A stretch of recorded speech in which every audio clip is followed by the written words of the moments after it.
Sveiki. Šiandien Liepos 17, pavakarys apie 5:30 vakaro, 24 laipsniai šilumos. Saulė iš tikrųjų labai spigina, taigi aš čia prisidengusi kaip įmanoma, kad ne taip būtų šilta. Nusprendžiau hamake pailsėti gamtos apsuptyje. Ji netoli manęs yra, kažkur apie 30 metrų nuo namų. Bet čia mano buveinė, kurioje aš tvarkausi, kirtinėju kai kurios krūmus, darau tokius takelius. Aš kai guliu, aš negaliu parodyti tiesiog tų ėjimo takelių. Bet aplink vien beržai, sedula, štai šie lapai jau yra sedulos, gražiai geltonuoja rudenį. Na iš tiesų, tik tai gaila, kad to vėjo taip nėra. O minčių yra. Ir ką aš noriu pasakyti? Aš šiandien galvoju apie vienatvę. Tokie žmonės kaip aš, vienišiai. Vienišiai nuo pat, galima sakyti, savo gyvenimo pradžios. Kurie neturi šeimos.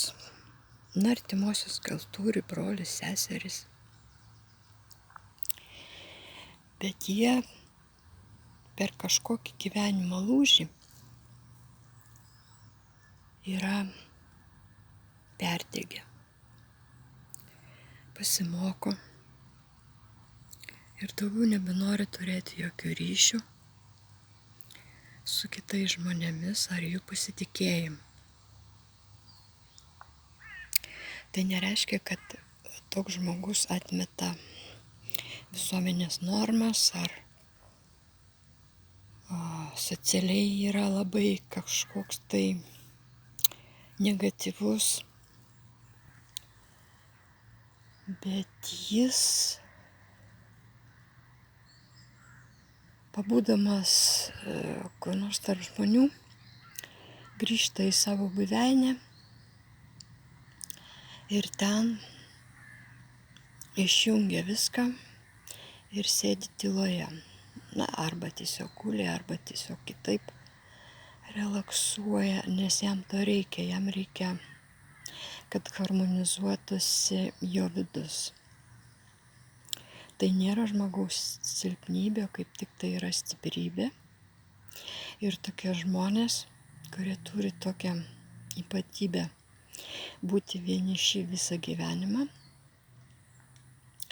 jų proto veikla yra šiek tiek kitokia nei įprastų žmonių. Ištverti visišką vienatvę, jūs patys pagalvokite, kad ką reiškia ištverti. Tai vienišių tai nereikia tverti. Vienišius pats žino ar supranta, kad tai yra egzistencijos tokia esmė. Ir kaip japonai sako, arba tiesiog tas dzen budizmas, kad pasaulį pažinti galima net neišėjus iš savo namų kiemo. Yra daug žmonių, kurie blaškosi po pasaulį, ieško naujų šalių, naujų patirčių, vaizdų. Tai čia vadinamieji tie ekstravertai. Arba kai yra jų visa esmė, atitinka tik išoriniai dalykai. Pašalinus nuo jų išorinius dalykus, vaizdus, įspūdžius, žmonės, draugus, jie paprastai turi draugų, pažįstamų daug. Ir jeigu juos visus patraukus, tas žmogus atsiduria visiškoje aklavietėje ir pasidaro visiškai tuščias kaip kevalas. Ir tokių yra apie 80 procentų ir daugiau žmonijos.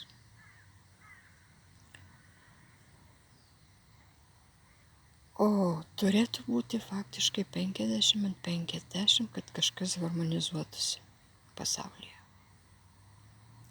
Dabartiniu laiku, kai viskas tik tai materija, vaizdas, kažkokie garsai, tai žmonės klaidina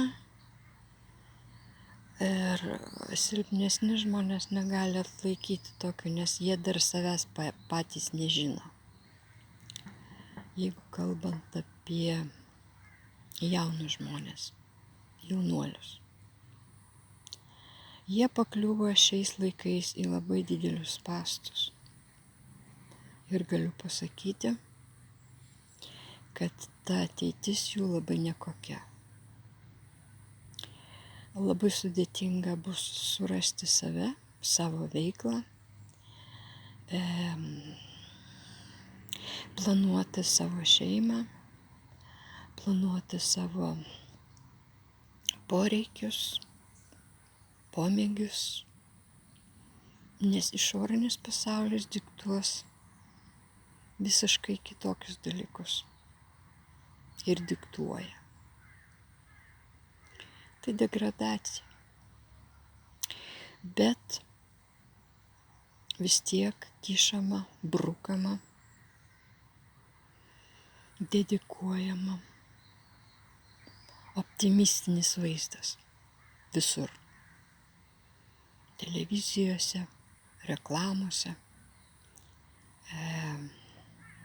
socialiniuose tinkluose tik gražūs vaizdai, bet tik nerodymas iš esmės, kas yra.